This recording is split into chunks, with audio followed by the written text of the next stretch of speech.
Ayos game! Bilang rapper mo, ilalabas natin ang gigil at lalim ng boses. Kakawa tayo ng kanta na hindi lang basta lyrics, kundi sa karanasan sa pandinig. Heto ang isang panibagong track ang concept.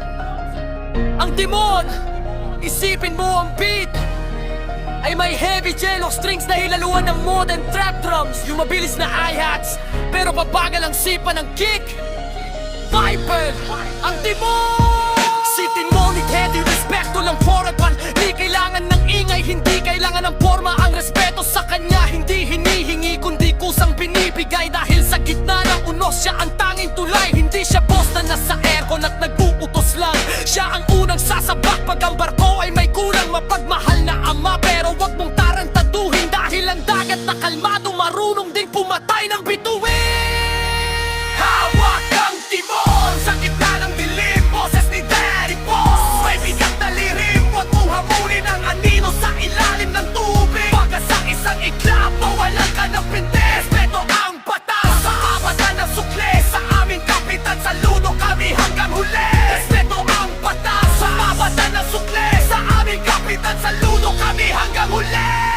Huwag kang pang-ambate, huwag kang mag-angas sa harap ng harang. Ang tunay na linta sa dagat ay madaling nagbabaras. Nakita mo ba ang kidlat? Ganun siya kabilis magpasya. Isang maling galaw mo, goodbye na sa ligaya. Binigyan ka ng pwesto, binigyan ka ng pagkakataon. Huwag mong gawing dahilan yan para maging palamunin ng panahon. Ang kabaitan ni boss ay parang malalim na balon, pero pag napuno yan, nasahan mo ang malaking alon. Ang dagat ay hindi nagpapatawad, at ang kapitan ay hindi nakakalimot. Tandaan mo ang mukha ng nag-ahon sa'yo sa hirap. Huwag mong hayangang ang utang na loob ay maglaho sa isang kurap. Sa man the real one, Daddy Boss.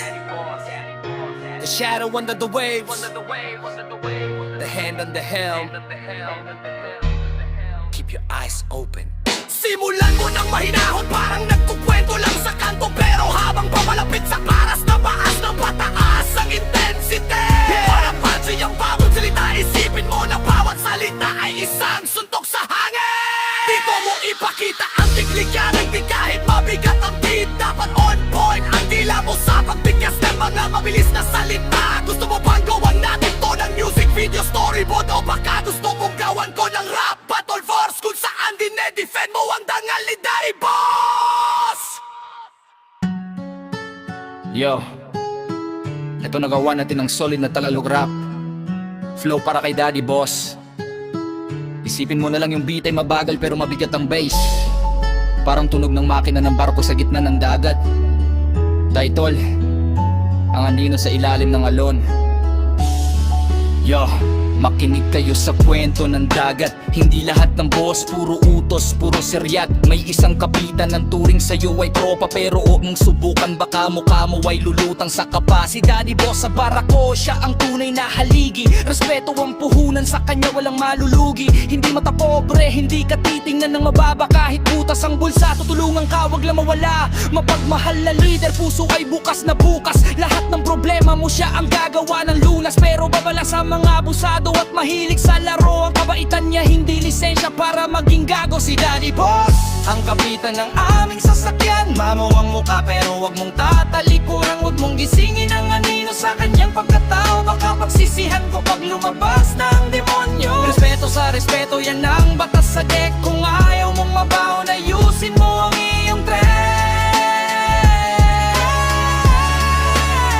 Huwag mong babakpakin, huwag mong subukan ng pasensya. Dahil tahimik na tao may itinatagong ebidensya. Ang pangalawang mukha, hindi mo pa nakikita. Parang bagyong paparating, hindi mo mahahalata. Binigay na ang lahat, binigay pati ang kamay. Pero wag mong sagarin, baka buhay mo ay madamay. Sa anino ng barko, doon siya naghihintay. Ang maamong kordero sa galit ay walang kapantay. Kaya kung ako sa inyo, matuto tayong tumanaw sa taong nagbigay ng liwanag sa madilim na pananaw. Isang saludo sa'yo, kapitan na may prinsipyo. Dahil sa dagat ng buhay, ikaw ang aming anunsyo.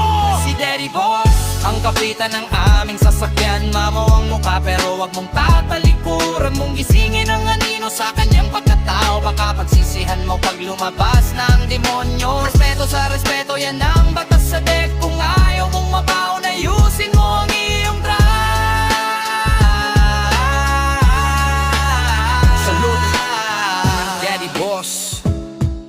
ang tunay na kapitan, huwag nyo lang talagang gigisingin yung anino sa ilalim. Peace. Gusto mo bang lapatan natin ito ng Taurus na mas melodiko? O mas gusto mo yung hardcore na diretso lang ang banat?